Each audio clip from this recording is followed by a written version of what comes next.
ميخا 7:9 يقول كده: يقيم دعواي ويجري حقي، سيخرجني إلى النور، سأنظر بره. هيخرج للنور، هيخرج من الضيقة، يعني في أمل.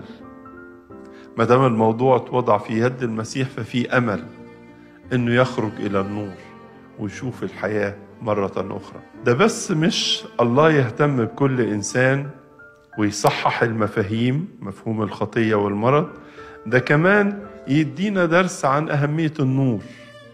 وهو النور عايز درس. ما كلنا بنحب النور، نحب النهار، لكن المسيح هنا بيحاول يلفت نظرنا إلى النور الداخلي، استنارة العقل، استنارة القلب، استنارة الفهم، استنارة الحياة. اكتشف في نفسك المواقف الفريسية الريائية، اكتشف في نفسك حرفية السبت، دور في حياتك وقدم توبة واطلب الصنارة، وافحص نفسك جيدا. خلاصة الإنسان الصالح أن تصنع الحق، تبصر الحق، وإنك تحب الرحمة، تبقى الرحمة رفيق في حياتك اليومية، وفي الآخر تسلك متواضعا.